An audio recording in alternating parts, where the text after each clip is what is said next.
is your love? Is it like the ocean? What devotion are you?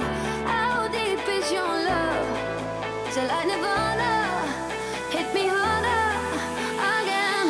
How deep is your love? How deep is your love? How deep is your love? Is it like the ocean? Pull me closer again. How deep is your love?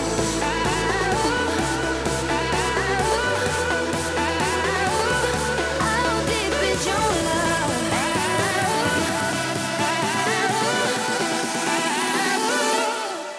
Now if we're talking body, you got a perfect one, so put it on me.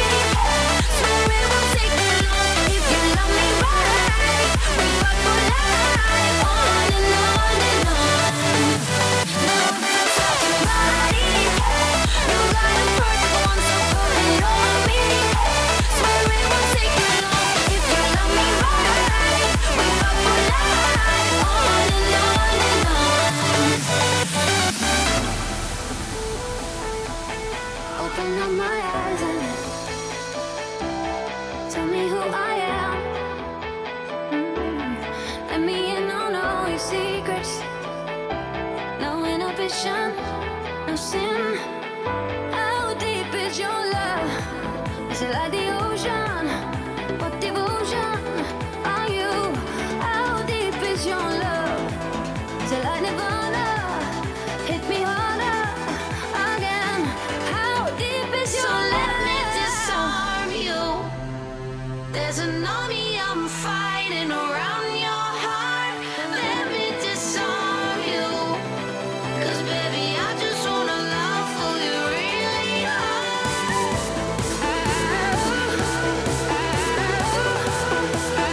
Who you really are.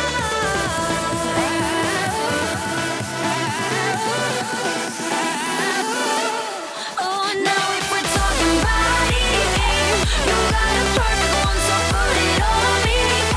Swear it won't take too long if you love me right. We fuck for life, on and on and on. Ooh, now if we're talking body, you got a perfect one, so put it on me. Swear it won't take too long if you love me right. We fuck for life, on and on and on.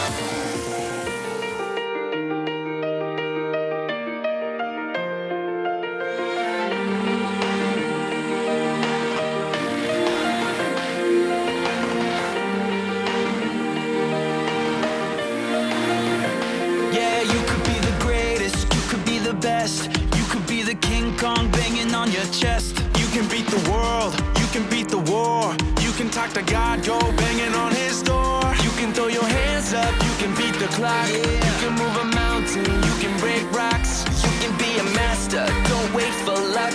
Dedicate yourself and you gon' find yourself standing in the Hall of Fame. Yeah. And the world's gonna know your name. Yeah. 'Cause you burn like the brightest flame. Yeah. And the world's gonna know your name. Yeah. And you'll be on the walls of the Hall of Fame. You can go the distance, you can run the mile. You can walk straight through hell with a smile. You can be a hero, you can get the gold. Breaking all the records that never could get broke. Yeah, do it for your people, do it for your pride. Are you ever gonna know if you never even try? Do it for your country, do it for your name. 'Cause there's gonna be a day when you're standing in the Hall of Fame. Yeah. And the world's gonna know your name. Yeah. 'Cause you burn like the brightest flame. Yeah. And the world's gonna know your name. Yeah. And you'll be on the walls of the Hall of Fame. Be a champion. Be a champion. Be a champion.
had one last pipe before the cops broke in. You poured the gasoline and I drove into the flames. History will hate us, but they'll never forget our names. They never saw us coming till they hit the floor.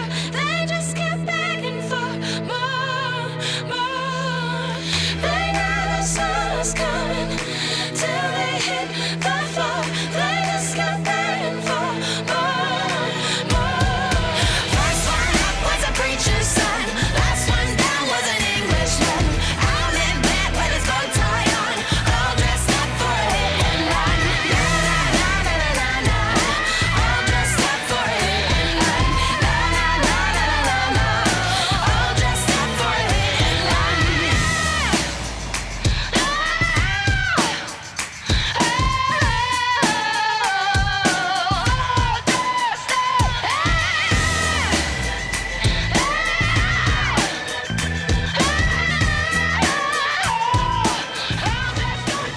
I'm on the battlefield like, oh my God, oh la la.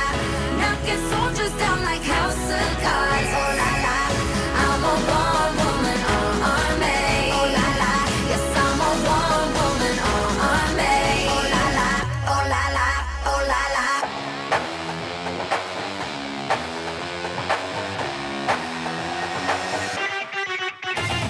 I pull up in a Mac black supercar like Whitney, yeah, no bodyguard. I'm styling on them, getting them hard. I got it, I bring out the boys to the yard. You see me at the club in Hollywood, you know I bring that Detroit hood. You like it and you feeling good, you know that you want it, you know that you would. It's fresh tonight, the music is still playing, so get up and fight. You know that you want it, you know that you would. I'm on the battlefield like, oh my God, oh la la. Knocking soldiers down like house of cards, oh la la. I'm a one woman army, oh la la. Yes, I'm a one woman army, oh la la, oh la la, oh la la. I'm on the battlefield like, oh my God, oh la la. Knocking soldiers down like house of cards, oh la la. I'm a one woman army, oh la la. Yes, I'm a one woman army, oh la la, oh la la, oh la la.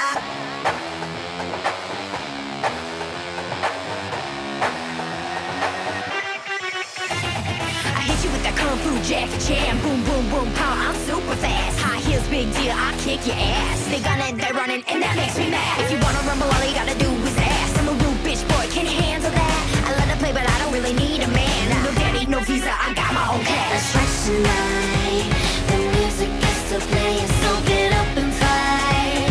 No daddy, no visa, I got my own cash. I'm on the battlefield like, oh my God, oh la la. Knocking soldiers down like house of cards, oh la la. I'm a one woman army, oh la la. Yes, I'm a one woman army, oh la la, oh la la, oh la la. I'm on the battlefield like, oh my God, oh la la. Knocking soldiers down like house of cards, oh la la. I'm a one woman army, oh la la. Yes, I'm a one woman army, oh la la, oh la la, oh la la.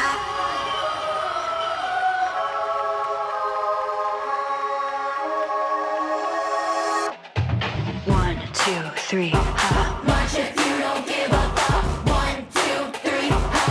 Oh la la, oh la la. 1, 2, 3, ha. March if you don't give a fuck. 1, 2, 3, ha. Oh la la, oh la la. I'm on the battlefield like, oh my God, oh la la. Knocking soldiers down like house of cards, oh la la. I'm a one woman army, oh la la. Yes, I'm a one woman army, oh la la, oh la la, oh la la. I'm on the battlefield like, oh my God, oh la la. Knocking soldiers down like house of cards, oh la la. I'm a one woman army, oh la la. Yes, I'm a one woman army, oh la la, oh la la. Thinking over all the things you said to me. You said to me. All your dreams are dying in the sun. Pretty soon there'll be nowhere left to run away. To run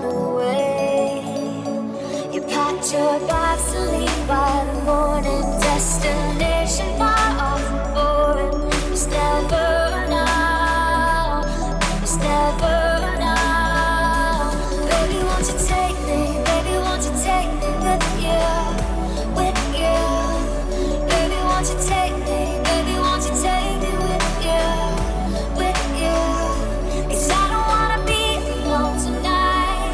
I don't wanna be alone tonight. Baby, won't you take me? Baby, won't you take me with you? With you.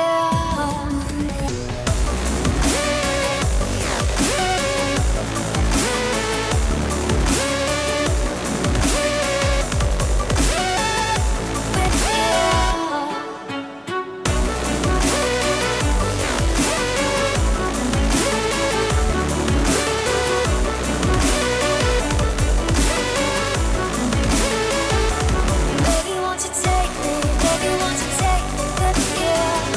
With you. Baby, won't you take me? Baby, won't you take me with you? With you. 'Cause I don't wanna be alone tonight. I don't wanna be alone tonight. Baby, won't you take me? Baby, won't you take me with you? With you.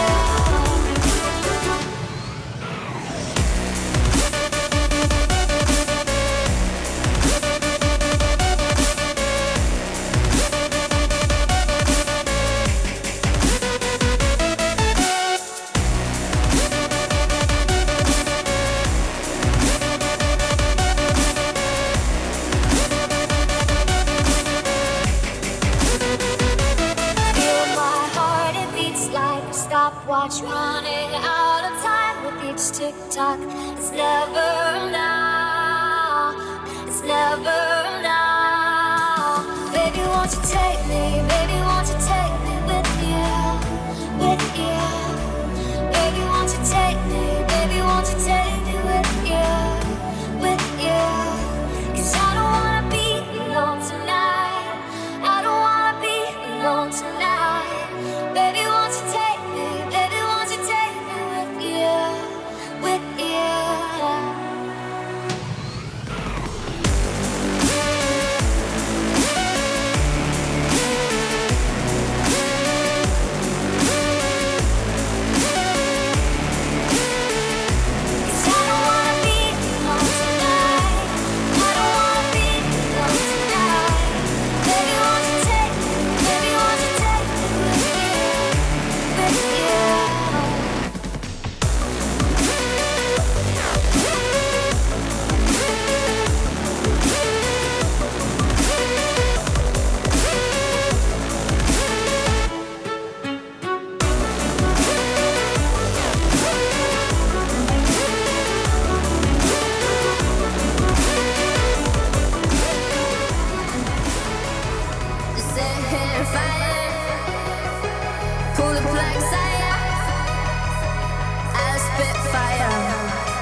Giants of the empire, strangle my desire, pull the plug sire, and I'll spit fire.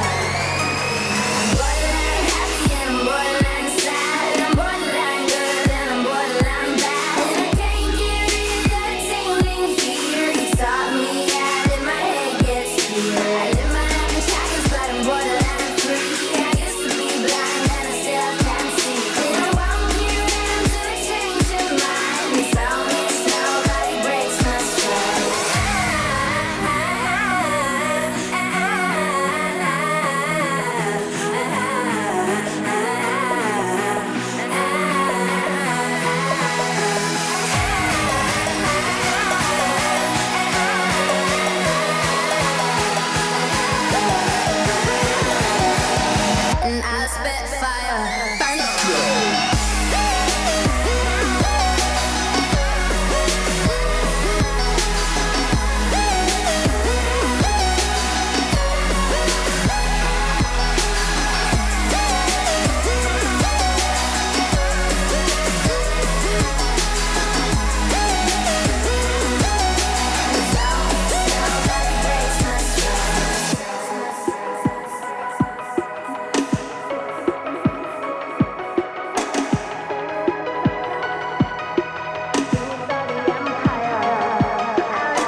that range.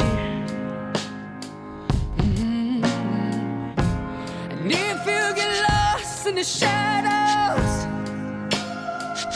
there's a fire inside you to be the light that guides you. Come on, carry your flame, carry it higher, and even in the darkness, carry your torches. Come on, carry your flame, set the night on fire, and even in the darkness, carry your torches. Bring on your bows and arrows. Bring on your plagues and pharaohs. 'Cause if you get lost in the shadows, there's a fire inside you, and you know that I'll find you. Come on, carry your flame, carry it higher, and even in the darkness, carry your torches. Come on, carry your flame, set the night on fire, and even in the darkness, carry your torches. Torches, torches, torches, torches. Come on, carry your flame, carry it higher, and even in the darkness, carry your torches. Come on, carry your flame, set the night on fire, and even in the darkness, carry your torches, carry your torches.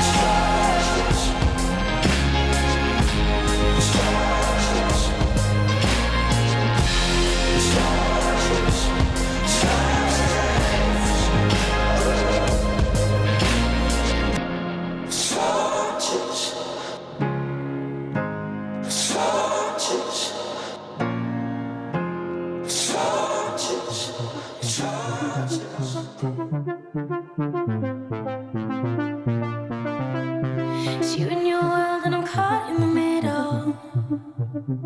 I cut the edge of the knife, and it hurts just a little. And I know, and I know, and I know, and I know that I can't be your friend. It's my head on my heart, and I'm caught.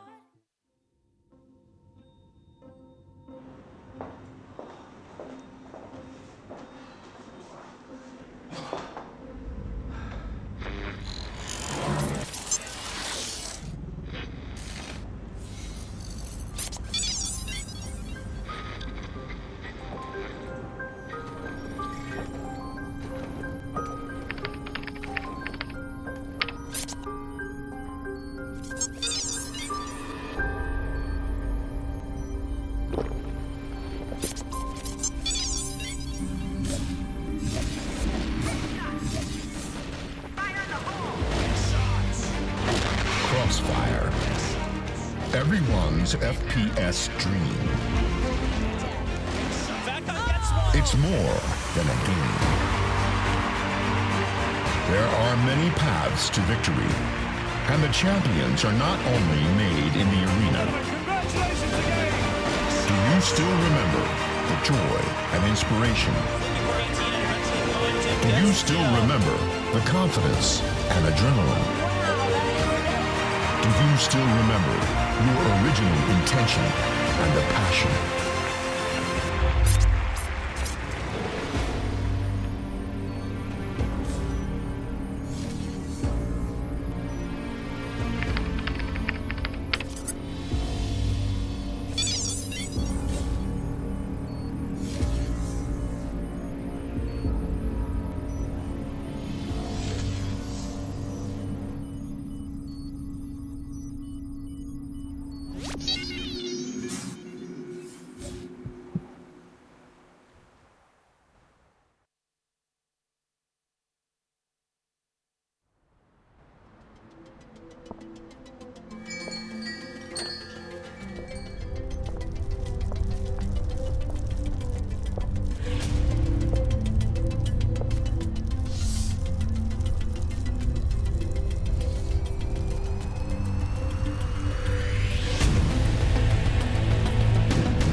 What is happening?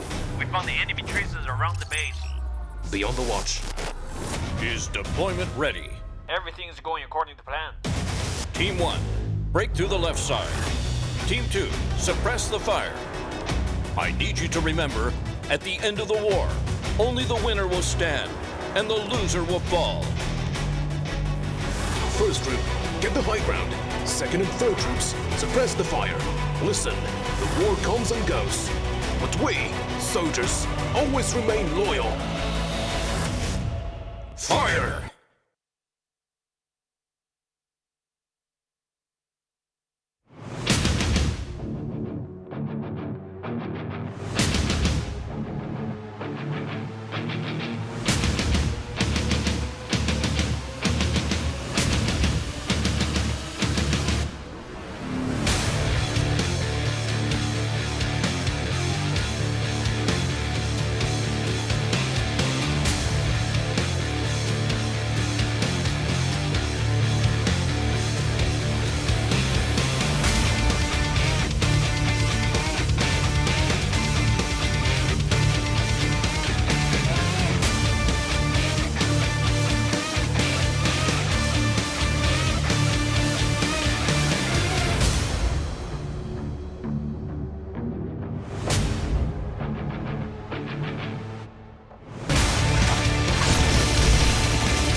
Hello, ladies and gentlemen, and welcome to CFS 2018. I am your host, Matt Andrews, and we are live to you from the Nanjing Youth Olympic Games Sports Park in China with our Crossfire event matches. The Crossfire event will be played out on Crossfire HD, a brand new zone being released in China, bringing you a high-quality, high-definition Crossfire experience. Now, Crossfire Stars is being hosted by Smilegate with the partner Tencent Games and the broadcaster VSPN. And we would also like to thank you, the CFers around the world and here in Nanjing, for taking part in CFS. 4 teams are here to compete in our Crossfire event. Let's welcome them to our stage, starting with LGD Esports Club.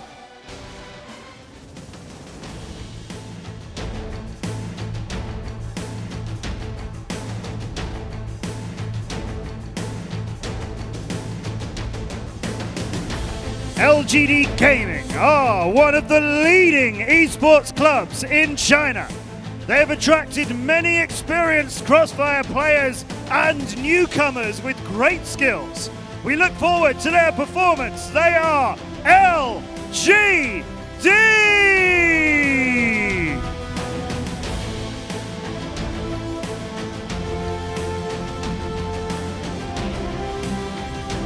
And now please welcome to the stage, Tyloo!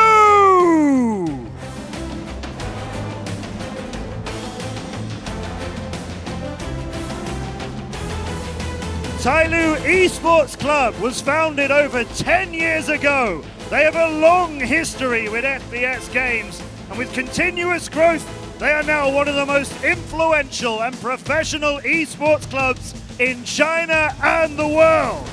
These are young and passionate players, and they are Tyloo!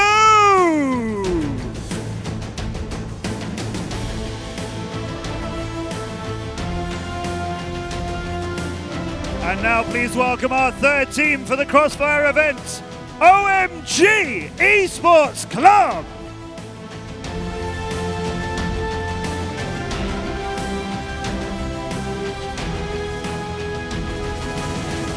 OMG! They have won numerous awards in China.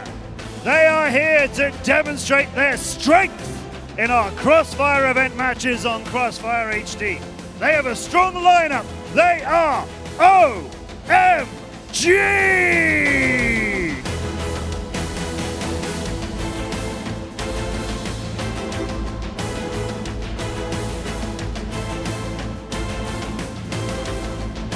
And our final team, please welcome All Gamers Esports Club!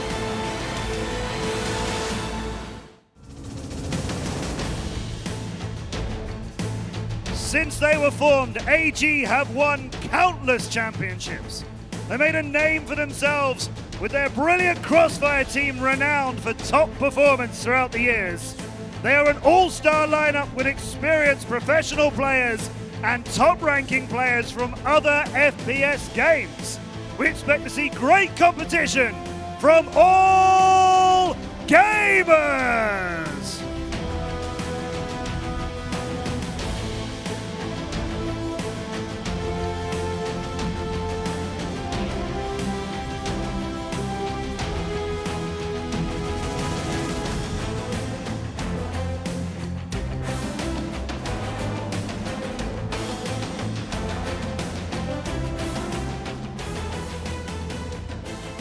Ladies and gentlemen, these are our 4 incredible teams to compete in our Crossfire event matches today. And they are looking to be the champion and to win this incredible trophy.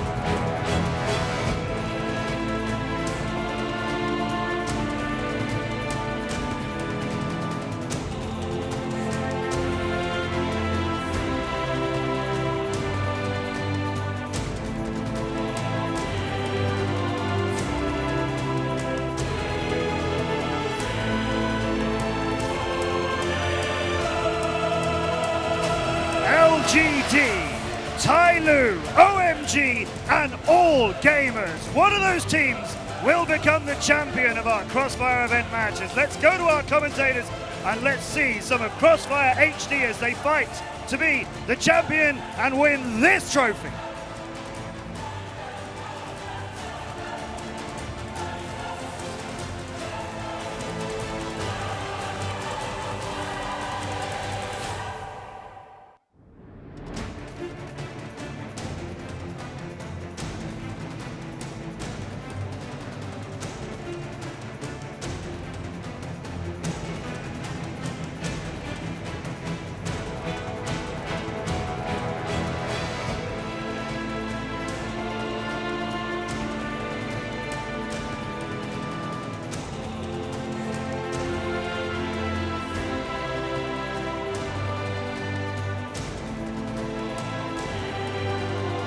Hello and welcome to Nanjing. What an epic opening ceremony for what I'm sure will be an epic 2 games of Crossfire here.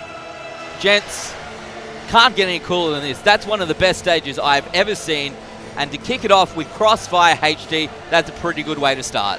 It definitely is, and I'm excited to see the updates they've made here to make this game look even better. And it's going to be incredible to see these 4 teams with a lot of veteran players going head-to-head. Crossfire, of course, is one of the great games that we've seen played out over the past 10, 15 years as esports has been building up globally, and it's going to be fun to see it come into the new age now with some new graphics, and we'll just have to see how it looks. I'm expecting quite a fun spectacle today. Yeah, me too. We have 4 of the great teams from across China here to compete in Crossfire HD. You've seen them introduced on the stage. A whole day of Crossfire HD matches. We're going to be kicking it off with best of ones. That's how we're going to start the double elimination bracket. Then all elimination matches will be best of 3, and then of course our best of 3 grand final. A pretty good format to kick things off. Yeah, definitely, and I think it's going to be a pretty interesting format to see these teams go head to head on. And honestly a new glimpse at some of these potential new maps we'll see as well, but also some updates to maps we've seen in the classic version of Crossfire as well. So I'm excited to see sort of the changes there may be and how these teams adapt to those. Yeah, absolutely. LGD, Tyloo, OMG, and of course, All Gamers Blue.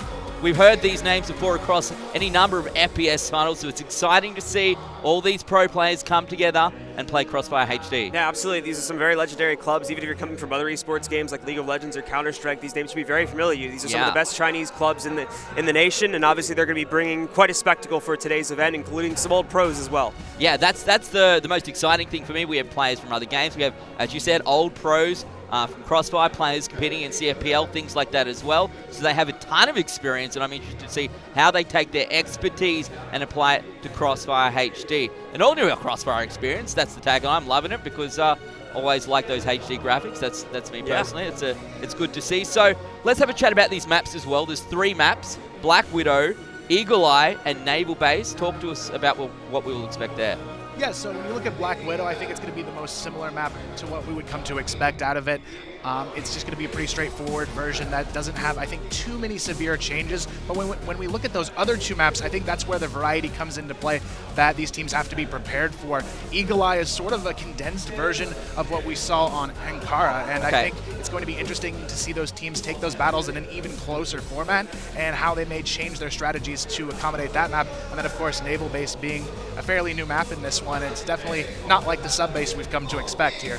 Yeah, well, of course, sub base is underground and Naval Base is, above the ground, I guess. So we'll see how that plays out, of course. But the nature of this, obviously, that all the players here are pros. They're all experts in FPS games. So I'm wondering whether the strategies will be what's important here, Blue, or whether at this stage it's going to be who's just the better aiming, to be honest. It's going to be a little bit of both, especially once we get into the best of 3s. There's potential for a team deathmatch format, I believe, to come into the mix as well on the 3rd map, which is going to make things pretty interesting. But still, it's going to be on the classic S&D. I like, though, how we have a good mix of new and old maps. Obviously, get to test out the strats of some of the teams on the older maps, like Black Widow, if we're going to be seeing the layout remain relatively the same.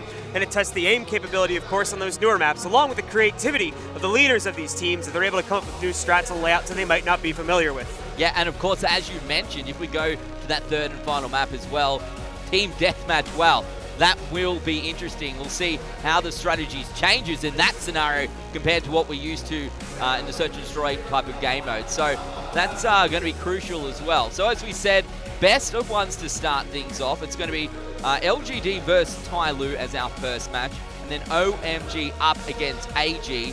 The winner of those 2 matches will progress through to another best of 1, our upper bracket final. The winner of that progresses to the best of 3 grand final, and the losers of all the other matches go into best of 3 elimination matches, starting off with the 2 losers of the first matches. The winner of that plays the loser of the upper bracket final, and then we get our 2 teams to the final. Sounds pretty simple when you see it on paper, that's for sure. I don't even know who to predict at this point. It's a little bit difficult, isn't it? Because the nature of this, a whole new experience, plus a little bit of a format change as well. Do you have any ideas when you look through these players, when you look through some of these well-known names in Chinese esports? I think on paper you would expect All Gamers to sort of be that forefront Crossfire team out of the 4, just because they have so much experience within this title that they may have the ability to assemble a roster that could just be able to adapt a little bit quicker in these situations. However, when you look at the other organizations coming into this event, I mean, there's no weakness that I can see here. Yeah, that's the crucial thing here. There's no one dragging a team down in these 4 teams. They're all expert players, so it's going to be interesting to see how perhaps players from even different games come together when they go head-to-head in Crossfire HD. Yeah, very much the case, and we've got teams like Tyloo that come into this with history in other S&D games as well. Obviously, they have a pretty prominent Counter-Strike roster, so I'm sure that they have had a lot of time to prepare themselves for going into Crossfire HD here and be able to form a pretty formidable roster to come into this event. Absolutely. So as we said, our first matchup will be LGD versus Tyloo. 2 names known very well. Do you want to have a chat about these rosters a little bit, Cole? Yeah, when I look at these players, I mean, there's a few standouts from the CFPL scene that we can sort of take a look at here. I think the biggest names that we're going to see later on in the day, though, are the guys on the AG roster, but there's still a few players mixed in that have been in the experience of CFPL throughout the years on both of these lineups. But for me, I think it's going to come down to not necessarily who's the most experienced here. I think the team who adapts first is going to win first in a lot of these situations, just because it is a bit new for both of these teams going into it, and all of these teams haven't had a lot of time to grind through. So the teams that adapt, I think, think will come out on top today. It's actually a very cool time in a game as you adapt, as you bring out a new version, how people then play that maybe a little bit differently, do things look different, of course the new maps, and of course these teams not necessarily all being professional Crossfire teams at the moment, coming from other games as well. There's a lot at play here, Blue. Yeah, there's a lot at play, and as Kyle mentioned, I think it's really going to come down to who's able to innovate first and who's able to bring out some new strategy. I think that makes the maps even more interesting, however, as we finally do get into them, as it opens up the possibilities for some very creative play that we might not have seen before, even back in regular Crossfire as well. So we might see some very interesting, some very fun strategies, I'm hoping, as well. Yeah, it should be actually a very cool day. So all of today, all of Saturday here in Nanjing is, of course, Crossfire HD event matches, and then tomorrow it's the CFS 2018 finals. We have our third, fourth place match, and then our grand final, of course. And of course, we have Crossfire Legends on mobile. So every type of Crossfire is here this weekend. And I know you're at home watching that opening ceremony. That is up there with one of the best. Yeah, definitely got everybody excited, and we do have 3 full games worth of events here to decide the best teams, and not only 1 title, but 3 here. So it's pretty interesting to see these teams go head-to-head here and sort of pan out what may be the newest teams coming to the forefront. Yeah, I'm very interested to see how, as Crossfire progresses to Crossfire HD, will that change who plays? Are we going to see more teams coming across? Already, we can see here that the teams today participate that may not have otherwise participated. So that could change up the entire meta when we bring in new players. Yeah, very much the case. It's going to make for some really interesting games. And we've already seen how epic that intro was, so I'm ready to get into the games as well and see if we have anything even close to that. I think we might even have a little treat before the games get started as well. Yeah, well, that's it. Everything here is so big and so epic. It's been an exciting week so far, but now we're here into the arena, and it's a whole other world. A very big week of Crossfire, that is for sure. But today I'm very excited about the Crossfire HD matches. I wonder what maps we'll be seeing coming up first. Best of ones, only have to pick from 3 maps. Whether we'll see the teams that play Crossfire traditionally going for maps like Black Widow that they know, or whether we're going to see maps that are new and they haven't experienced yet. I would think that the more traditional Crossfire teams would lean to a map like Black Widow in a best of 1. Yeah, especially when you look at past CFPL players being on these teams. I'm sure they have strategies that they can sort of note from their old setups and just bring those in and use these new players and sort of mold around those old strategies. Whereas a map like Naval Base, you're going to have to innovate. You have to bring new things to the table there. You may not know all the nade spots you knew on the previous maps, but now we are going to take a quick look at the bracket here. Yeah, as you can see, once it goes down on paper, it's pretty simple. LGD versus Tyloo in a best of 1. OMG versus AG in a best of 1. The winner of those go into a final best of 1. The winner of that into the grand final. And anyone that loses their first match gets another shot in a best of 3. So you have to lose a best of 3 before you are eliminated. So that's the fairest way to do it, what I love to see. And it generally means that whoever gets to the end is going to be our top team. Yeah, very much the case. Should be a good event overall. Obviously, giving our teams a good chance to survive if they end up getting unlucky in a best of 1. We all know best of 1s in any game, really. Yeah. It can be quite a bit of a toss-up, even if you have a relatively skewed matchup. So they're still going to get a chance for redemption in that lower bracket by playing out best of 3s, where obviously nothing's going to be left on the table anymore. They'll have all the chances they need to hopefully come back and really prove themselves as a roster. Yeah, and we talked a lot across the week in CFS 2018 in our group stages and across our tournament stage about how Crossfire is quite a momentum-based game. Even though there's not an economy, the rounds are very quick. Once you get a roll on, sometimes it's too quick for teams maybe who are having a bad day, who aren't finding things go their way, to come back. I think that's even more important here, Kyle, when, again, they may not know who they're playing against as well, some of them being CFPL players, some of them being FPS players from other FPS games. You can get surprised in a few rounds, and it might take you a little while to adapt, and that's where the best of 1s, that's where the upper bracket really could be quite crucial here. Yeah, especially, and you consider as well, they have to potentially play deathmatch, and I don't think anyone necessarily wants to go into an aim duel competition to decide the fate of their life in this event. I think most teams rather take the more strategic approach and fight their way through that upper bracket.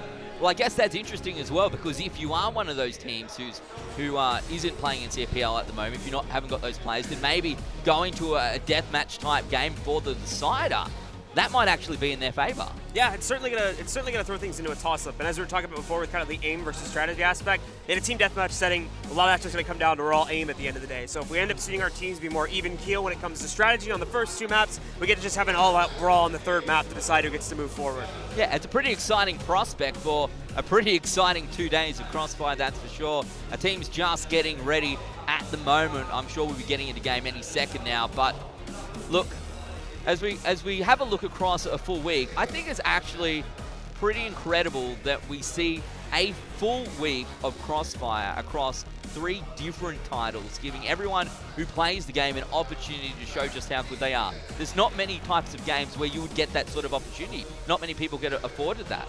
No, certainly not the case, and we see that as a rare example of what Crossfire can bring to the table and what some other games cannot. Yeah, so I'm pretty excited to see how it all plays out, but well, I'm not sure. Do we want to have a chat about LGD versus Tyloo, these 2 teams? I honestly don't know who I feel is going to come out here on top. We've looked through, obviously some of them coming through with different players from different areas. It's tough. It's tough for me personally. Yeah. I know the Tyloo name very well, as I think you probably do as well. Quite famous outside of China for games like Counter-Strike and things like that. When it comes to Crossfire HD, it's going to be interesting to see how that plays out for them. Yeah, obviously it's a new frontier, so we don't really know exactly what to expect in terms of what these teams are going to be able to bring to the table. For me personally, though, I think looking at the history of these 2 organizations, I do think that Tyloo has a slightly higher amount of experience when it comes to FPS games and more S&D focused games like this. And I think that potentially in this matchup, that might be what allows them to push forward at the end of the day and take control of victory. For LGD, just looking at it outside of China anyway, they focus a little bit more on MOBA games and whatnot, so they might not have had as much managerial experience with scouting their team, and that can lead to some issues in the matchup. But we'll have to see, obviously, as that's just, kind of looking at it from a very meta perspective. Absolutely. So as I take a look through the Tyloo roster, there's one player with 10 years experience, which is an incredible amount of time to be a pro player in any game. Often, once you start hitting that 10-year mark, it gets being a bit rough. I know for me, a bit old these days. It's a bit hard to get on the mouse and keyboard. I'm not up to where I used to be. But a lot of young players in the team as well. Maybe that experience combined with the youth could be useful. Yeah, I really think so. I mean, you have that stability of being a lot more comfortable on the live event environment, and maybe he can rally his teammates behind him and get them more comfortable as well as they go into what is surely a new experience for all of these players here. On the flip side, we've got LGD. Their roster consists of players who've actually all been pro for quite some time, 8 years, 9 years, 10 years, all quite large amounts of time. And when you come in this sort of environment, Blue, when you get onto the big stage, as Kyle said, there's a lot of pressure. Lots of lights, it's very loud, and sometimes the nerves can get the better of you if you're not used to it. Very much the case, but that shouldn't be an issue, obviously, as you mentioned, with a lot of these players having more experience. We hope that they already had chances to play on a big stage like this and play in large, multinational finals going into big events like this. So hopefully that experience is going to shine through and they'll be used to that experience. On the flip side, though, because they don't have the young players, you were talking about it before, obviously as you get a little bit older, your skills start to taper off a little bit. If we don't see some of those older players be able to shine through the fragging potential as much, that could lead to some bad times in the matchup. Yeah, that's it. So is it the young players of Tyloo with an experienced leader, or is it LGD with a really quite experienced roster, but maybe a little bit older who will come through on top today? I'm not 100% sure. And plus in the best of one, really anything can happen, as we've said. It's a nice day here in Nanjing, actually. It's very nice. Have you been to Nanjing before, Blue? No, it's my first time in Nanjing. Very cool city, very big as well, as we know with Chinese cities in general. It was very surprising. We have a beautiful view from our hotel, of course, and we got to see it at night last night. It was absolutely amazing. I went for a walk down the wall yesterday. It was maybe a little bit longer than I wanted to walk, but it was actually very cool. And they had the Youth Olympics here as well, I think 4 years ago. So a lot of really nice infrastructure projects here, like this arena. So a lot going on in Nanjing, and I'm actually quite excited to be here. Yeah, definitely. It's my first time here as well, and it's just been a beautiful city to get to know a little bit over the past couple of days. Yeah, absolutely. China in general has actually been a lot of fun. I've really enjoyed my time. So. Yeah, absolutely. Great food overall. Yeah. So. You enjoyed your hot pot, didn't you? Did you get it? No, I haven't had the hot pot yet. No. Yeah, Blue's a little bit sad. He will have to lock that one in before we leave. But look, now I'm here at Nanjing in this beautiful arena with this amazing stage, and of course Crossfire HD. Very excited to see what this weekend has in store for us. Tomorrow as well. That's going to be an absolutely huge one. I'm glad that those players have a couple of days off, to be perfectly honest, because it was such a high pressure stage those three days in Taichung.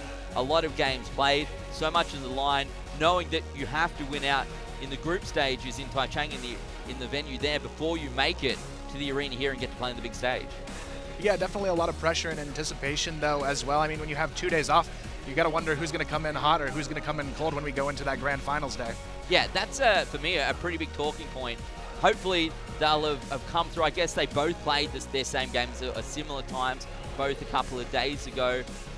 But with the move, it's quite a bus trip. You know, you've got to resettle down. You're not as familiar with the area, new player rooms, obviously the huge stage as well. And for both these teams now having that non-China final for CFS 2018, a lot of pressure for them because they genuinely feel they have an opportunity to win. Yeah, absolutely. And, you know, they already both have the honor of being the first teams to make it to a grand final without that Chinese team. So we've already had history being made in that respect. And I think for both regions, actually, with Russia and Brazil, they're looking to lift the trophy for the first time, if I remember correctly. So they're both really going to be having, thankfully, a lot of time to prepare for their matchup. Yeah. And we'll have to see which one comes out on top. Brazil, very passionate about it. And we saw from the RU Legends, the guys as well. Very much the same thing for them. An incredibly passionate team that want that win and want that very big trophy at the end of the day. Yeah, that's a good point, actually. In a couple of days to prepare. You don't see that in all esports titles as well. I think it's actually very beneficial. Normally you would have opportunity to prepare for your regular season matches and things like that if you're in a league competition. So a couple of days they can go and have a look. There's a lot of games to look at as well, a lot of VODs from across the week. So there's a lot of knowledge that they can actually gain and then maybe create something new for this weekend. Yeah, definitely a lot more time to study than usual.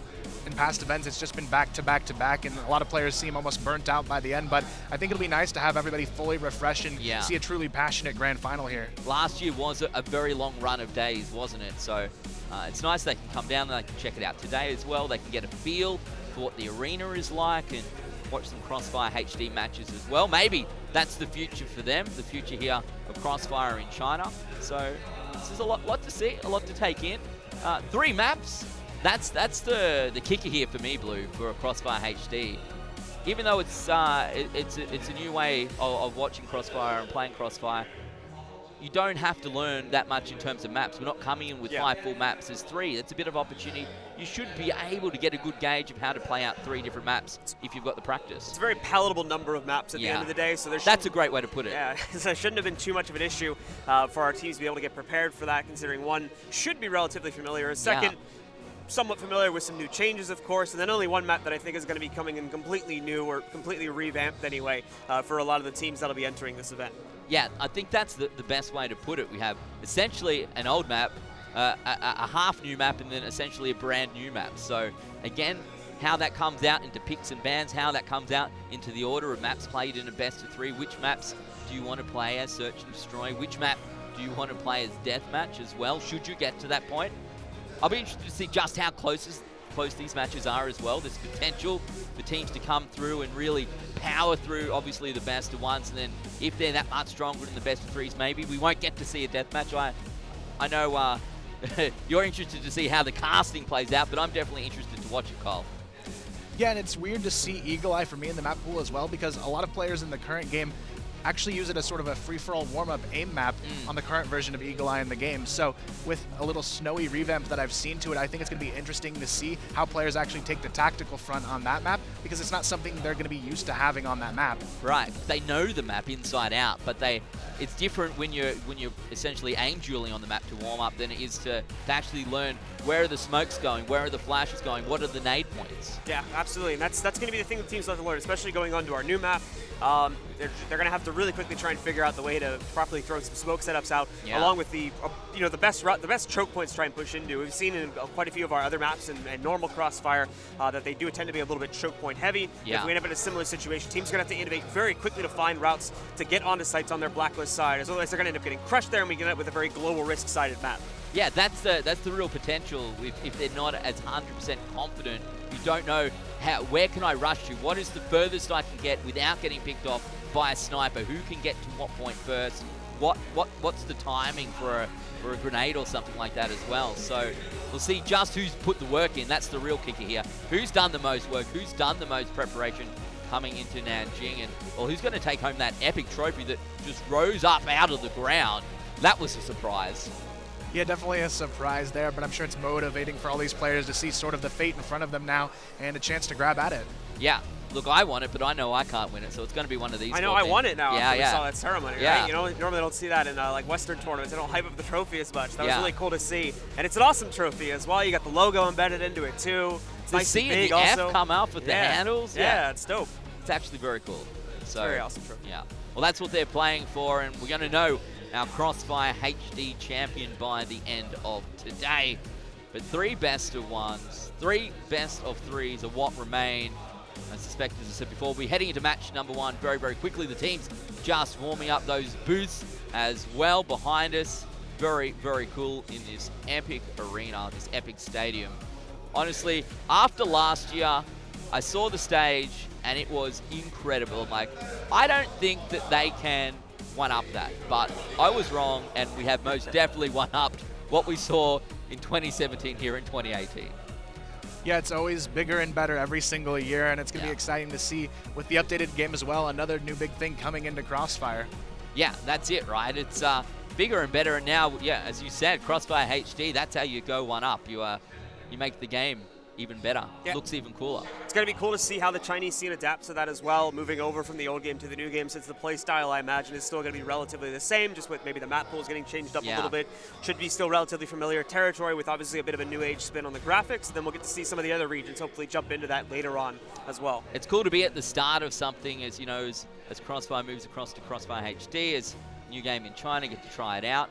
Maybe we'll get to play it later, I don't know. I want to give it a we'll go, see how it goes. But by the end of the day, I think we'll have seen quite a lot of Crossfire HD, that's for sure, with so many matches coming up in just a short amount of time. We'll have Jordan Ian on the desk this afternoon. They're going to get to cast the final. They're pretty excited about tomorrow as well. I know Ian is pretty hyped up to see the 2 non-Chinese teams go head-to-head and see how that plays out, who comes out on top. I know he's got a bit of an idea of who he thinks is going to win, but we'll chat to him about that one tomorrow. We'll keep it lip sealed. Keep it on lock for now. Yeah. We don't want to spoil the surprise. Don't want to spoil tomorrow's surprises, because I suspect there are a lot of surprises in store tomorrow, 100%. Today, though, real good look at Crossfire HD, particularly in the West. We really haven't had an opportunity to get a good look at it. You can go and you can watch some games, but this is really the first structured tournament, a good opportunity just to see how it plays out, how some of the best players in the world play Crossfire HD. And not only that, it's a great opportunity for a Chinese team to at least have some redemption here, even though there's not one in our finals. An HD team will guaranteed be a Chinese team, so one of these teams can come out on top and show that they're the current best Crossfire team potentially in China here, moving forward into the updated game. Well, that's it, right? If with no Chinese teams in the CFS 2018 Crossfire Grand Final, an opportunity for maybe a standout here for Crossfire HD.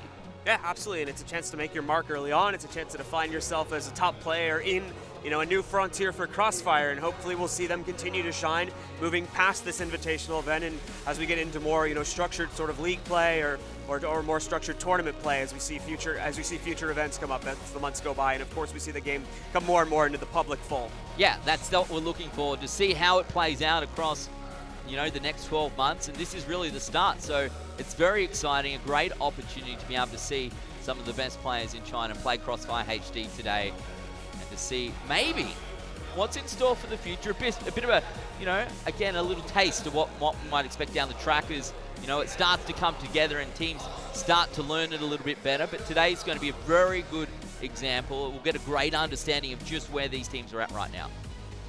Yeah, not only that, they have a chance to sort of develop for themselves the future of what Crossfire HD gameplay actually looks like.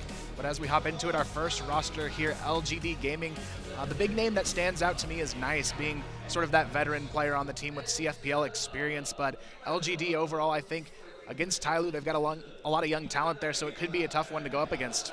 Yeah, that's what we're talking about, right? How does the experience of LGD play up against a young roster on Tyloo? How does that play out? Is it the old players? Is it the young players? What do you expect to see? If we take a look into the team booths right now, this LGD roster, you can see everyone seems pretty calm, pretty collected, Blue. Yeah, it was interesting to note when we had the roster screen up there for a second as well, not really having a dedicated sniper on the team when you look across the roster either. So I'm going to be interested to see how that plays out, and I'm going to be paying attention to see if it's more of a dynamic role. They're just going to be passing around the team and trying to kind of figure out who exactly they want to do. Obviously it's still early days in this game, so they might not have actually made a decision on that yet. And we could have a couple of players on this roster that feel confident on the AWM. Yeah. So they might be tossing it around a little bit. So keep your eyes on who exactly will be using that in the game, as I imagine it might be flipping around a couple of times. Yeah, particularly with a few games to play from as well. You know, once you get into that best of 3, if something's not working, it's not always a bad idea to change things up and make things play out a little bit differently, give someone else an opportunity. Look at that. Yeah, everyone very calm, very happy to be here. It should be pretty easy, I think, for these guys to play at their best. The question is their best going to be better than the players from Tyloo, coming in with a very experienced captain and a team of young guns? We'll see if that plays out. Who has the advantage on what is essentially a new version of Crossfire here? Again, I think for LGD, they just need to make sure they're not afraid to change going into the revamped game. They can't expect all of the old tricks to work, so they really need to have a couple new things in store as well if they really want to come out on top here, because they have to remember, with these changes being made to the game, not everything that you did before is going to be able to work here. Well, that's it. You know, this is the nature of a game like Crossfire. That there's not that many games that have been around as long as this game is. You have pros who have been pro for 10 plus years, and when there's not that many changes to a game, you can sort of fall into the same thing. You're practicing, you're perfecting essentially something that you've been doing for a long, long time. But now there's something new to perfect. There's changes to be made. Maybe what you did before doesn't work anymore. Maybe there's new ways or better ways to do things. Maybe small changes to maps result in big changes to gameplay. Yeah, very much. Even a small change to a quarter turn or something like that could have massive impact, because it really could detriment a Blacklist team's capability to push a certain avenue, or Global Rift's ability to hold something with an AWM.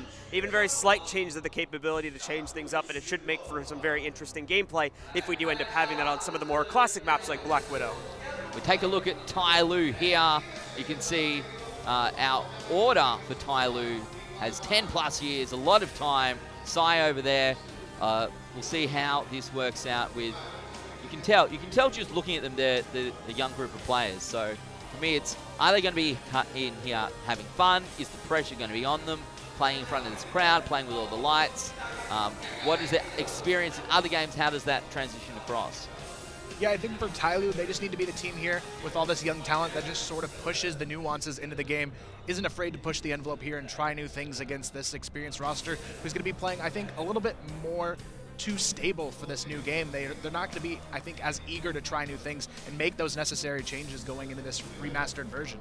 Yeah, that's it, right? You need to be willing to adapt. You need to be willing to change. But at the same time, maybe the experience of the older players, maybe their experience from playing Crossfire is going to be enough to say, hey, we've encountered all these situations before while we played, and now we can use that experience to adapt more quickly.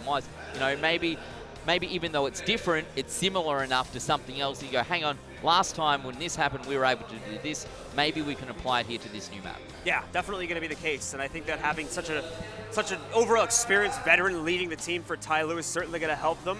And actually, I think to a certain extent, the younger players help it as well, because you don't necessarily have those older players that are maybe locked into habits from the original Crossfire that could potentially be different here in Crossfire HD, so that the younger players maybe not necessarily locked in their ways, but still having a guiding hand in someone that's so experienced. It could lead to a very, very strong package in terms of firepower and overall strategy, due to the fact that the IGL should be able to lead these younger players a little bit better, if they're good at listening, of course. That's the thing. Sometimes we do have younger players that aren't so good at listening to their leaders on these teams, and that results in some bad chemistry.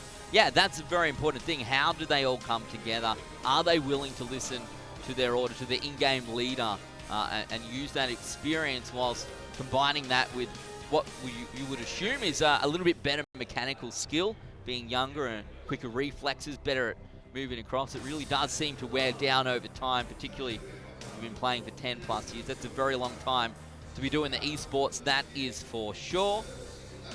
I can't help but feel they look, they don't look as calm, but a lot of concentration in their eyes. Yeah, and for some of them, it could be their big first international step on the stage here to try and make their names known to the Chinese Crossfire scene, and honestly, the international Crossfire scene here. If things go well for them, this could be a team that's around for quite some time, but it's really just going to come down to who's able to step up under the pressure, and if these old veteran players will be able to bring some of the talent we've seen from them in the past. Well, whatever the outcome here today, they will have had the opportunity to play in this epic stage, to play Crossfire HD, the new zone in Crossfire here in China, and really set some firsts. So, to be fair, kind of feels like everyone's a winner no matter what, but you still want to take home the trophy. Yeah, very much the case. Just the fact these players have been able to make it here is going to be a great opportunity for them to kind of advertise themselves. As obviously we're going to be seeing Crossfire HD kick things up in the future as the game becomes more and more available in China. And it's certainly a good advertising platform for a lot of these players. If for some reason these teams don't end up sticking together, they'll still have the record of them here at this very large-scale event to potentially allow them to be recruited by few teams, of course. All right, Kyle. We've kind of danced around it a little bit, but what I want from you, who do we think is going to come out on top in this one? LGD up against Tyloo. Is it going to be the experienced leader with the young roster or the team of experienced players? I'm going to go with LGD on this one. I think just having the overall experience and 2 of the 3 maps being maps they would have played before at some point, I think is going to help quite a bit. I think if it ends up being naval bases, the map, Tyloo may have a better chance there, but overall I'd say I favor LGD on this one. What are your thoughts, Blue? I think I'm going to go the other direction, actually. I think Tyloo has got this one a little bit better. I like the firepower combo of the young players with the old veteran kind of leading them, and I think that this organization specifically has a little bit more experience in FPS games, so I think that that's going to end up shining through in this matchup. Well, that's it for me. Every time I underestimate Tyloo in literally any other title, I'm always wrong. They always come out on top, and it's hard to go past them here. I'm probably going to have to side with Tyloo as well, but I'm thinking it might be close. And look, experience or firepower, that's the real question. And I'll look very silly if the experienced players also are still on their A game when it comes to aiming and fragging as well, in which case Tyloo's in a lot of trouble. Right, but the big thing we have to consider here, I think, is that it's been quite a while for some of these players to actually get on a stage like this. Some of them having CFPL seasons that were successful, but being years and years back. So they have to sort of shake off the rust here and bring out what they've had in the past, and some players may just not have that still. Yeah, that's a very good point. How much warm-up have they done, and what have they been doing in the meantime? Have they still been playing, but maybe not at a professional level? Where have their lives developed to? Have they left pro gaming? Have they got a real job, Blue? You know, all those sorts of questions. Or in the background, have they been dabbling? Have they been coaching? What does that look like? So a lot to think about. It's a fair point. And ultimately, at the end of the day, we just would have had to hope that obviously these players would have had plenty of time to try out Crossfire HD and prepare themselves for this event prior to this, and that that bit of rust that maybe we would see on some of the older players if they're just now coming back into the competitive sphere for the first time isn't going to be an issue if they've had that appropriate amount of time to practice and rehearse themselves for this upcoming event.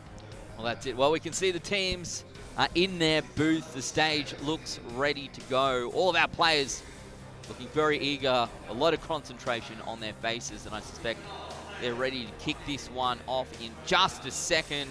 The real question for me is it Black Widow, is it Eagle Eye, or is it going to be Naval Base? And, you know, what would they prefer? What don't they want to see? Is it going to be a map that we're used to traditionally seeing in Crossfire like Black Widow, or are we going to be changing it up a bit? I honestly don't know what they're going to pick. Maybe even the experienced Crossfire players will be like, you know what, let's throw a spanner in the works, just change these up a little bit. We'll play something that maybe they don't expect us to play. Really not sure. What do you think we're going to see? Honestly, I think the most interesting would be Eagle Eye because it sort of balances to what both teams bring to the table. It's got enough new things where the young guys are going to feel confident against these veterans, but the veterans still have that comfortability of having played this map quite a few times in their aim practices, so they're going to know it just as well here. So I think if we're looking at the best potential game here, Eagle Eye is the way to go. What do you think's the best map to see? Oh, I don't even know if we have to guess anymore. As we look at this beautiful trophy into our ban and pick, we don't need to decide or guess for you. Naval Base is going to be banned out by Tyloo. An interesting ban. Makes sense. Newest map, obviously, maybe a little bit uncomfortable for some of these Tyloo players. They do have history. The interesting one is the Black Widow ban coming in there, as LGD don't want to allow Tyloo to have that comfort pick of going to a map that they're probably relatively familiar with. So it's going to be that middle ground that Kyle was talking about before. Eagle Eye is what we're going to end up starting out on. That will be interesting for sure. As Kyle said, the map the teams would more likely be practicing their aim on, their warm-ups on, as opposed to actually playing. It's snowing there as well. Nice little change up. It was supposed to be snowing here in Nanjing, but it's not at the moment, which is a little bit disappointing. So at least in the game, Kyle, we're going to have some snow. Definitely, and looking at Eagle Eye as a map specifically, the one big difference you'll see on this map compared to Ankara is on the Blacklist side of mid, you actually have a tower in the middle of the map, and I think that's a weird sort of dynamic change that teams have to deal with, because if you get to the top of that tower, you can actually see both bomb sites as the Blacklist side. When you've exited your spawn immediately, you have control of that tower, so that's actually a huge factor for a lot of these teams to have to play around that they're not necessarily used to. Yeah, that would be very interesting to see how that plays out, for sure. I'm sure they've used it quite a lot. You know, when you're playing your warm-ups, anyway, everyone wants to get to the top of the tower. But now, what are the risks associated with it when you've only got one life? Yeah, very much the case. We'll have to see how exactly the teams decide to play out, if they decide to take that risk to play for more intel on their Blacklist side, or if they're going to want to play it more safe and just go for more kind of substandard executes that we're used to seeing on a map like this. But that'll all be shown in time, as I think we're getting closer to the match. Yeah, you can see the concentration on their faces as we get closer and closer, kicking off our Crossfire event matches here for Crossfire HD. Just a reminder, we're playing double elimination. It's best of one for the upper bracket, so our two first games and then our upper bracket final. Then best of three lower bracket, so that's our two losers from our two first games, plus the loser of the upper bracket final versus the winner of the lower bracket round one, which then progresses into a big best of three grand final. Potential to see all three maps come out in that situation. The only question then is what will we be playing as the game modes? Are we going to be going out in a 2-0, or are we going to go to all three maps and potentially see deathmatch as well? And which match, on which map is going to be chosen as the deathmatch map is a pretty crucial part of the question for sure. Who's going to be more comfortable in S&D? Who's going to be more comfortable in deathmatch? Who's going to be more comfortable on the stage? And who's going to go away as the winner here of our Crossfire HD event matches? If you have to pick one team, Kyle, who's going to win the whole thing? I'll have to go with AG. I think overall they have that experience in Crossfire behind them, and they have the roster that looks like it may be the one to just pull through and make that happen. Blue? I'm going to go with AG as well. Same reasons as Kyle. I think he's got a great point. Well, it's time to get into game. Kicking things off here at Nanjing. Our Crossfire HD event matches. LGD up against Tyloo over on Eagle Eye. Let's get into the action. All right.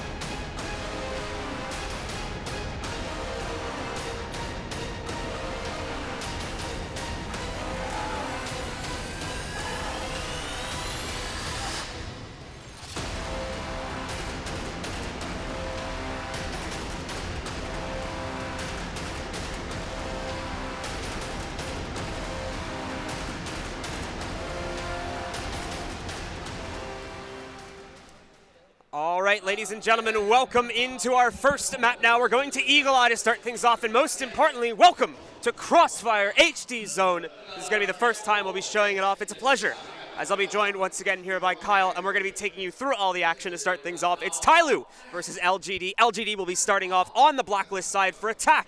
Tyloo will be on the defense, playing Global Risk. And as we can see, it is going to be a potential A execution. Minnow trying to sneak his way in for LGD, but it's not going to happen. He's shut down so far. Tyloo hold on quite nicely. It's down to a 2v4 situation. Nice, and NCP trying to recover here. Nice nade comes out, taking down a player there from Tyloo, but it's all going to be on Nice here. A 1v3 already in front of him here in the first round. Not going to happen, though. Big first round comes out from Tyloo. Full control over that A bomb site. So the Global Risk will hold on first. A good start for them, of course, to start things off. The format, if you have seen Crossfire before, is going to be exactly the same, as far as my memory recalls. So it's going to be first team to get to 10 rounds that will take control of the map. And since this is a best of one, of course, they'll be also taking control of the matchup along with it. So far, it looks like this time around, LGD going to be putting a lot of attention here taking control of B long. They have to be careful though. Control of this hotel area is very difficult. Let's see if they can find a way into it. LGD though playing very passive, hoping that Tyloo might make the mistakes of pushing out into their positioning here. Eagle Eye though, a very condensed map though. You have to be extremely careful. A lot of close quarters battles could come your way very quickly, but right now Tyloo incredibly reserved in the situation, not going for mid or B long control, but LGD, they will find the opening pick here. They get off to a good start as JP leads the charge by the mid tower. He's going to be able to early on knock out CY. Not only that, but Lele as well brought down incredibly low from, I imagine, the same engagement. You can see him just around the corner to the left side. He's going to be holding out there. Nice in the meanwhile. He's got a good lurk going on towards B. Potentially ready to move up onto the site in a second. They're getting prepared. Utility going to be moving in to try and help them out a little bit here. So we've got smoke grenades going in. Try and help the team out as I believe they're looking to execute through mid. Past the gondola and onto the B site. LGD though starting to run down the clock. 1 minute left. Looks like we may see LGD finally trying to work their way into this B bomb site. Nice, trying to find that opening pick for his team, but so far it's not really working out too nicely just yet. Is going to be a player already going down here. Tyloo finding yet another pick. Make it 2 picks for KSC here. Nicely done. Holding that Om in his hands, making some nice impact here to keep Tyloo on top. LGD though, trying to open it up towards A. Minnow finds 1. It's going to be down to a 2v3 situation, but still no opening in sight. Nice though. Nice headshots over towards the B bomb site, but not quite able to get that double kill to go his way. Now Minnow left alone with the bomb in a 1v2. It's going to bring it down to a clutch situation this time as Tyloo look like they might have the edge. However, with the bomb planted and Minnow having himself in a good position for post plant, look at this, a nice cutoff quarter. He could move out. They don't even expect him, and it's a quick double kill to clutch things out. We'll see the immediate tie come in from Tyloo as we now go 1-1. A nice fake there indeed to get that bomb planted on the top of the A bomb site here. Now a good advantage over into the hands of LGD. Generally, this map I would say is going to lean in favor of the global risk half. So right now, LGD, a good job getting that early round on the board. A smoke screen already though over towards A long here, trying to potentially scare back Tyloo a bit and make them a bit antsy in this position, though we do see no push just yet coming out from LGD, and it looks like they are going to go to a passive setup once again. So Tyloo are going to be continuing to hold back in a passive pattern here, waiting for LGD to make the first move this time around. We were talking about this before, the mid tower being a very crucial point for the Blacklist side to control, and LGD have been able to walk right up and take possession of it every single time so far. So they are going to be able to, once again, take early control. I imagine they'll move into the execute away from mid here eventually. And we can see so far LGD not wanting to take the risk of actually going up into that tower because you can be seen from the top of the A bomb site. So it is a huge risk to try and go for that pick early on, and it looks like they want to go ahead and play it even safer here. But Tyloo getting a little antsy here themselves over towards the mid doors, potentially trying to creep out. It's going to be Sai here scouting for information. He has to be careful though. 3 players for LGD on the other side of this door if he makes the mistake of peeking out. It's going to be a tense situation indeed. Tyloo also took contention here in the previous round. This time, it's not going to prove to be so easy in order to get past it due to the close position being held by Sai right now. The rest of LGD, it's looking like Sai actually gets thrown into the fight, peeks a little bit early. So Maya is going to be able to move in, pick out Sai early on. JP going for a big push as well over towards the A site, finds a successful pickup, and now it brings us into a 3 versus 4. Fu, however, from Tyloo, took a lot of heat from that fight. He's not going to be able to last much longer when he does jump into the engagement on a retake here, as LGD barnstorm themselves onto A, and they've got solid control to play off of now. Now a lot of pressure on Tyloo in this round. They have to go for a full retake, and it's just going to be 1 player alive. Not going to happen. LGD find themselves a 2nd round in a row here, looking better and better on their Blacklist half. Tyloo, though, a little bit of impatience in the mid situation there. Got antsy, pushing through to the mid double doors, trying to hold a little bit too aggressively, and they are definitely punished for doing those mistakes there in mid, and it's going to be a 2-1 lead. LGD looking nice so far, though. Nice, just going to hold the long angle here from spawn, just to make sure Tyloo aren't able to try anything hyper-aggressive from that side of the map. It's not looking like we'll see that, though. We look at Tyloo overall, they've got a pretty passive hold going on, mainly just focusing their players on the sites. Not even as much presence towards mid either. We saw pretty active contention being held by Sai in that previous round. If you go back more than 1 round, he was also being supported. Seems like Tyloo have adjusted since then, though. They're playing away from that, mainly looking to use the back lane, wrapping behind their spawn as the rotate route, should LGD be able to successfully get into the site once again. LGD, though, rotating over towards this B-bomb site execution. And it looks like we may see our first full team execution onto one of these bomb sites so far in this match. LGD going to be looking for a potential B split right now, taking control of Hotel, trying to get that presence known over towards B. But right now, Tyloo playing extremely passive here. I do like the crossfire setup they have on the back of the site. The rest of LGD, though, the walk-up is going to be working itself around to the B site, and oftentimes they come in unexpected here. They're going to try to do it once again. Dongji can't hold. Nice is able to move in, finds himself an opening pick along with Nino. It's a good start once again for LGD, and they'll find themselves an ice easy plant to start off. Not a single player lost in the process.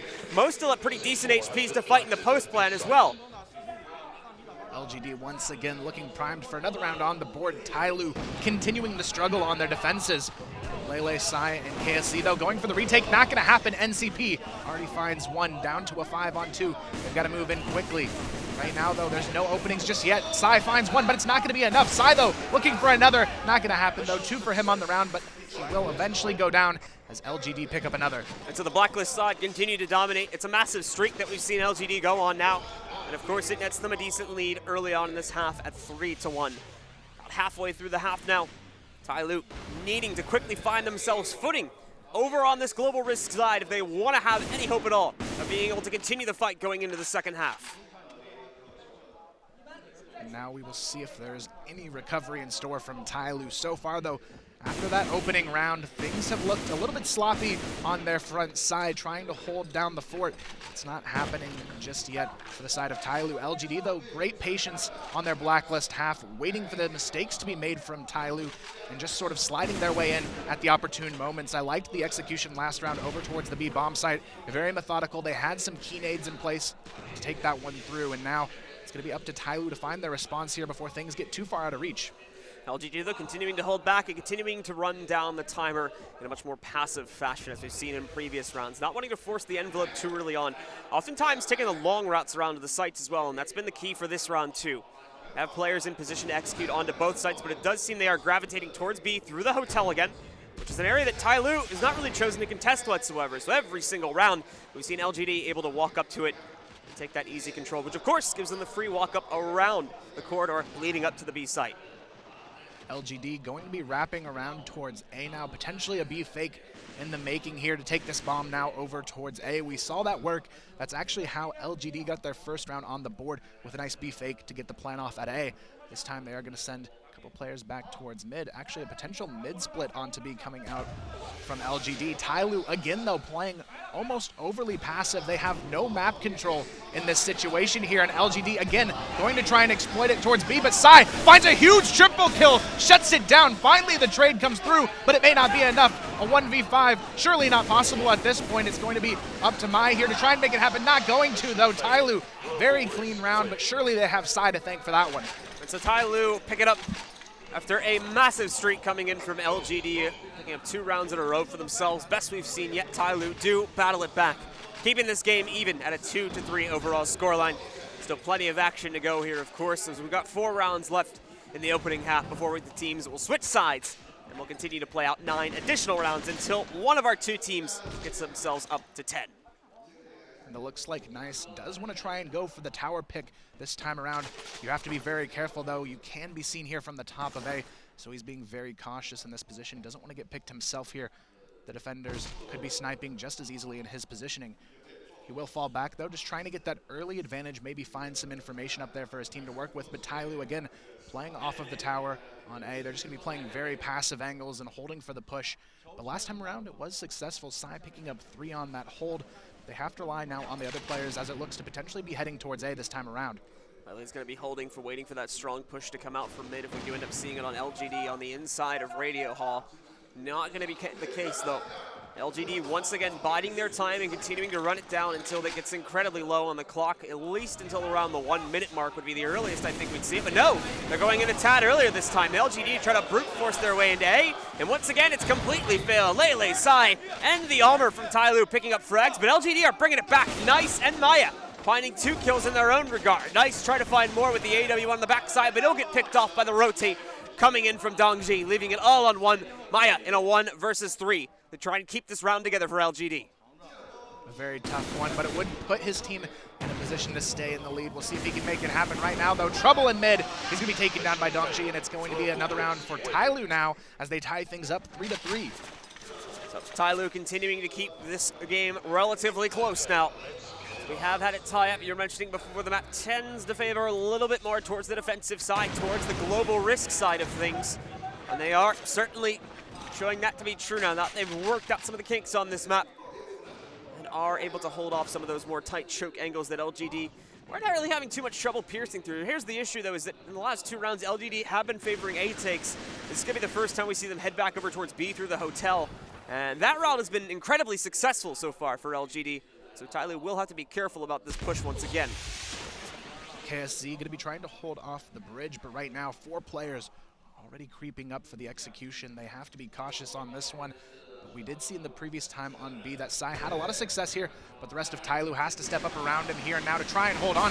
So far though, LGD, they think they may have it, but it's not going to happen. Dongji picks up the double kill. Finally the trade comes through, but it's going to be a 3-on-2 advantage here. But look at Minnow here trying to make the opening from the blacklist spawn. Able to find one there. It's going to be Lele and KSZ now. The 2v2 retake, a chance to get this bomb down before things get caught on the rotation.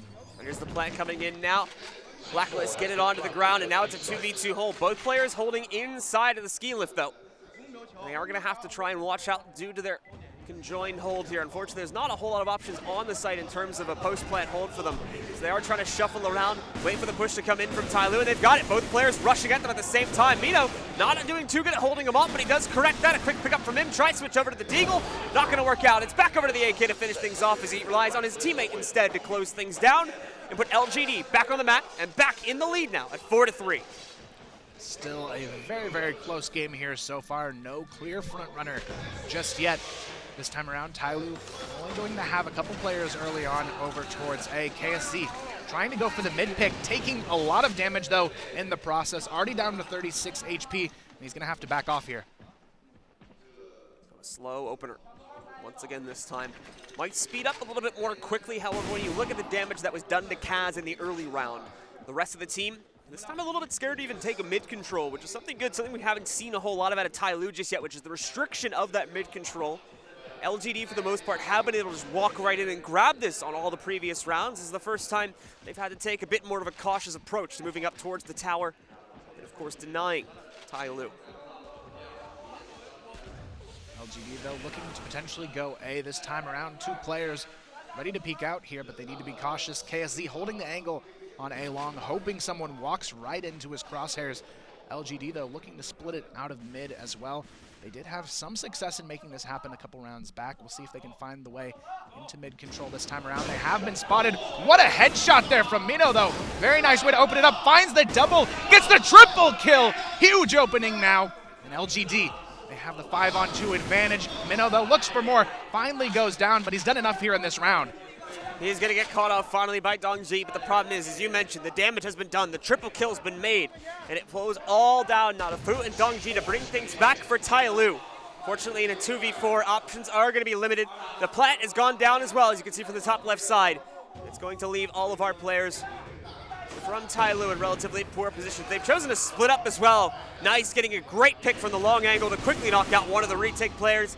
And there we go. Fu will put one more up on the board for his squad, but that'll be it. It's LGD that do finally take control of that A site and get a second consecutive round once again.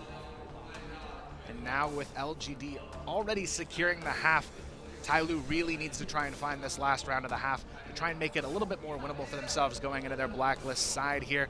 But with it leaning a little bit towards the defense here on this map, they've got to be careful because a 6-3 half for LGD could spell the end in this best of 1. With a lot on the line, this fast of a map, got to be very cautious here. But LGD, they still have to have a solid defense themselves. So we have switched our sides now. It's going to be LGD moving on to the defense. And the players from Tyloo instead that will take control of the attacking side. It'll be first to 9. I believe I said 10 earlier, only 9 instead. I believe that'll win these maps.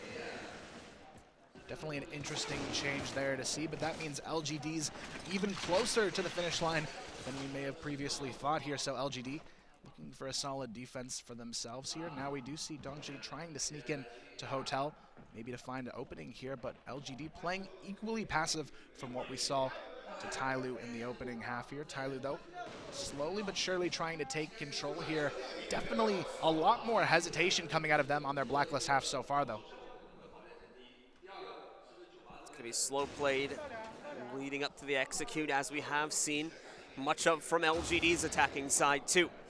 But Tyloo holding back, making sure there's nothing crazy being thrown out by the Global Risk roster, now being played by LGD. And they are going to throw some aggression over at the Tyloo side, but it's relatively controlled, just peeking out in the long angle leading up towards that A site, and making sure we don't see any early pushes as they try to move out into the open for that intel. The crunch coming in by the big mid doorway as well.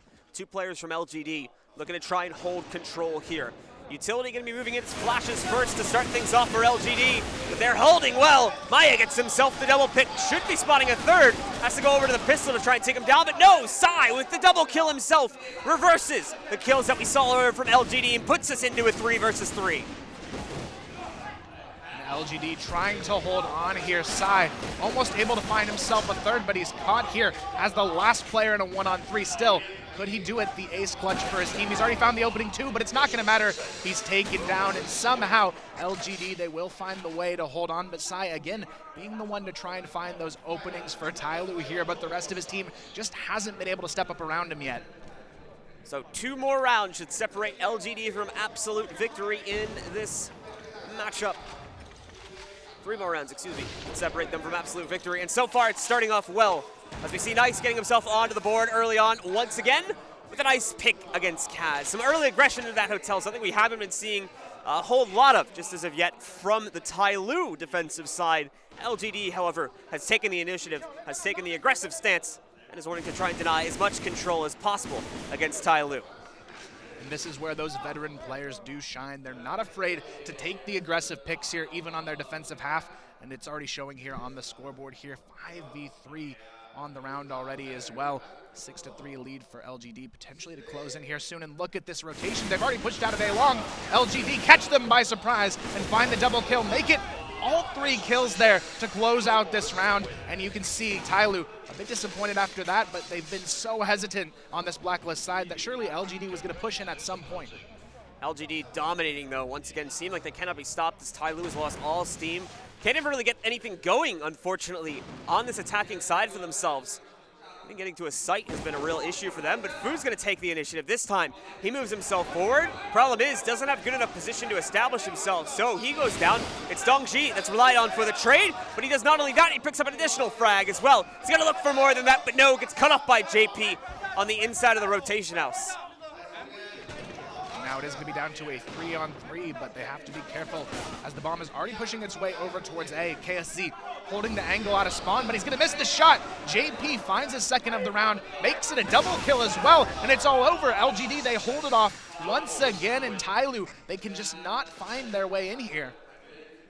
LGD inching closer and closer, as this should be map point for them now. 1 more away, and they'll take control of the opening best of 1, pushing themselves forward into the upper bracket final and knocking Tyloo down to the lower bracket early, meaning it's going to be a long, long day for Tyloo, having to grind out those best of 3s all the way to the bitter end if they still want to have a hope of winning this map, and most importantly, if they still want to have a hope of winning this tournament at the end of the day. So a good start again for LGD. They're looking to find more than that. A second kill found from them as Mino picks it up. Nice with a third. Sai able to pick up 1 trade, but it's a small gesture considering the damage also taken by Fu and his elimination. It's down to only Sai now in a 1v4. We'll have to clutch things out in big terms. He's found 1 pick, but he's now going to be reduced down. There's just this corner pocket to play off of. Not a whole lot of room for him to maneuver. He'll get pushed out. The flash will connect onto him. It'll connect onto his opponent here inside of the house as well. But eventually he'll get pushed out, and that is going to be it, ladies and gentlemen. LGD will take control of the opening matchup for Crossfire HD here at CFS 2018, and they will move forward into the upper bracket final, sending Tyloo down to the lower bracket. Overall, just a strong performance indeed coming out from the guys on LGD. You can definitely see a little bit of that veteran flair from these guys, and they could be the force to be reckoned with moving forward. 9-3, a huge opening statement coming out from LGD.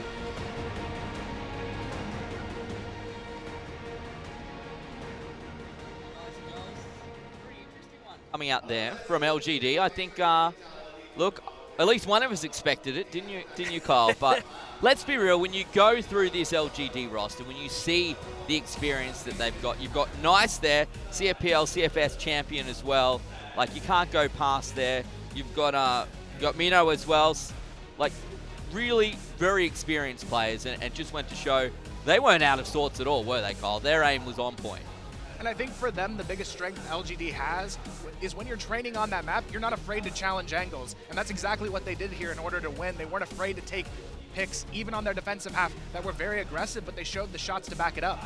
Yeah, they took like one round to warm up, and then it was all guns blazing for LGD. It really felt like Tyloo wasn't there at all. And it was obviously just a little bit, I think, of getting used to some of the new mechanics and some of the new playstyle going into the map itself. But once they'd woken up, they absolutely decimated Tyloo on both the attacking and defending sides. Defending side specifically, I think you already mentioned it, Kyle. It was their own aggression on the defending side that really sealed the deal. The control they pushed towards the hotel, and overall just tried to restrict their opponents way more on their global risk side compared to what we saw from Tyloo. Yeah, which is actually really interesting, particularly when we're talking about maps that we haven't seen in Crossfire, in Search and Destroy before. You know, we talked about how maybe Global Risk would be a little bit stronger because you could hold back and defend, but they actually went out, attacked and defended in that form. It's a very aggressive form of defense, and maybe something they weren't expecting to see. Yeah, I think Tyloo was completely caught off guard on their blacklist half. They tried to do the same thing LGD did at the start, but they just didn't have any executions to back it up. They sat way too long, and LGD, as soon as they found the opening to push out, they didn't stop. They went all the way through until every player was lying on the ground. Yeah, for me, that LGD lineup looking very strong. It would not surprise me at all to see them in this afternoon's final, potentially up against All Gamers. We'll have to wait and see, but they're going to lock themselves in a spot in the upper bracket final, another best of one. We won't be playing that next. We'll have our next upper bracket round number 1 match to see who they go against. But that's a great start. You probably can't get a better start than that, Blue. No, certainly a definitive start, a confidence-boosting one at that. We talked about how Crossfire is a very momentum-based game, and I think that's still holding true moving into Crossfire HD. And a definitive 9-3 victory like that is certainly going to be a major confidence boost that will carry over into that upper bracket final. Yeah, that's, look, we maybe some of us expected to see LGD come out on top, but did you think it would be that brutal? No, especially looking at the map being Eagle, I thought maybe on Black Widow LGD could pull that off, but I felt like Tyloo just sort of undersold themselves. Maybe the young players weren't as confident yet on this big stage, but they do have the benefit. The lower bracket is still there for them. They can regroup and they can come back even stronger and maybe prove us wrong here. Plus they have the best of 3, so maybe if it was just the map didn't work out how they wanted to, that once they're in the lower bracket, or now that they are, the best of 3 may play into their advantage. Blue, we theorized that perhaps some of these teams, particularly with the newer maps, and particularly with the older players on the newer maps, they might struggle. They may not, have practice well, but clearly that wasn't the case. What we saw from LGD there was very concise, very quick movements. They knew what they were doing. They had a plan. Meanwhile, on the other side, it seems like Tyloo almost didn't have the prep for themselves. They were oftentimes getting stuck at mid near the tower, trying to figure out the best route to attack the sites from when they were on Blacklist side.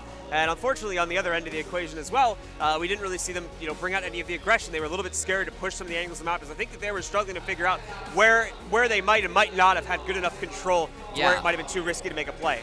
And Mino going to be our MVP 12 and 7.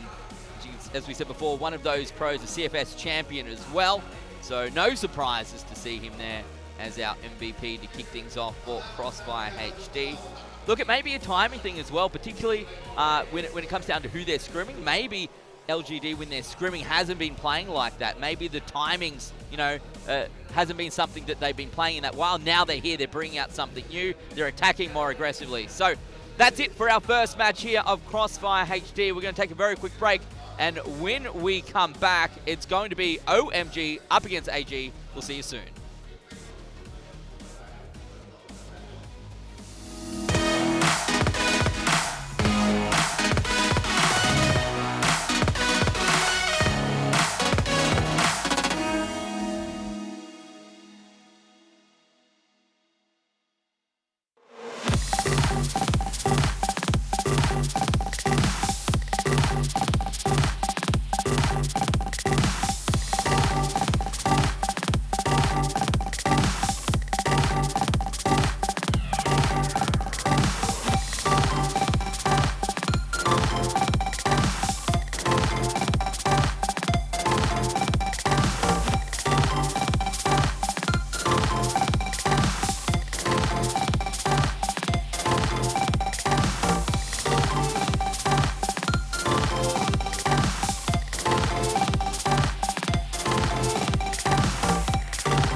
Hello everyone, welcome to Fun Stars Show. I'm your host Karina, and today we have invited many special guests to the dance. Let's say hello to our audience and introduce yourself. Hello, I'm Darren, nickname Dice, and I'm playing for Flipside Tactics. Hello, I'm Menelez from Team Center Sports. Hello, my name is Pablo, I'm a member of Team Forward. And now we will have a little game. The game we are going to play is very simple because you just need to count the beans on the plate. But at the same time, you need to answer every question I ask you when you are counting. So it's actually test your concentration. But we believe our professional players will show us your talent. Do you have any confidence? Okay, let's start. Ready to go. Time to start. Okay, 3, 2, 1, start. The first question is, do you like beans? Yes. Do you like CF? Of course, yes. And how long have you been playing CF? 9 years. 7 years. 9 years. And how many times have you been to China? It's my first time. About 8. You're a little slow. And how many people are you in your team at this time? 5. Okay, could you tell me what day is it? What is it? Today. Today, yes. Okay, can you tell me when is your birthday? Birthday. December 25 to 7 September. And what is 8 plus 3? 11. And 12 plus 4? 16. And 6 times 4? 24. And do you like Chinese food? Yes.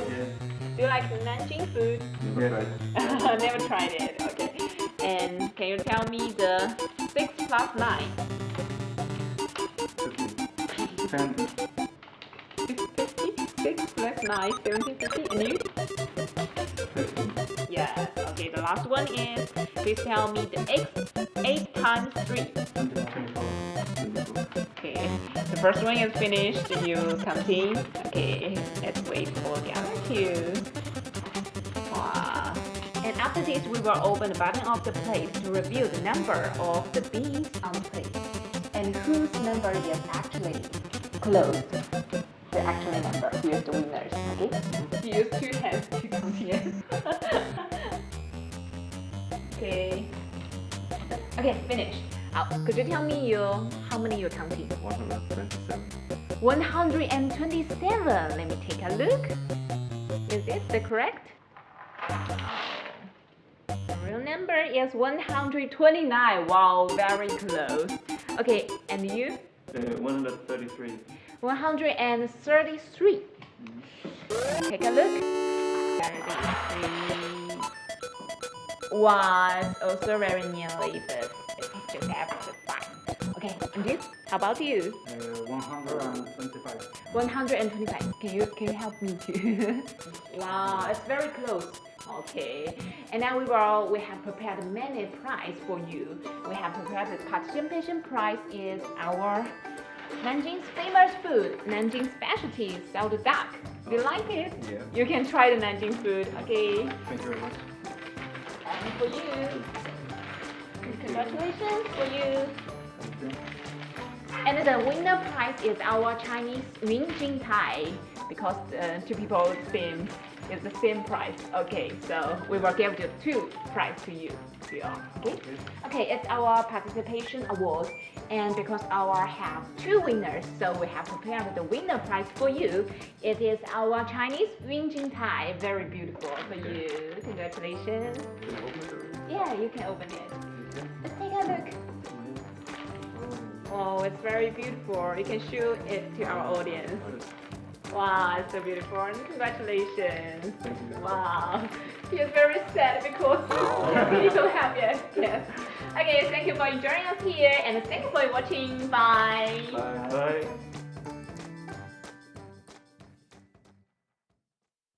I love CFS.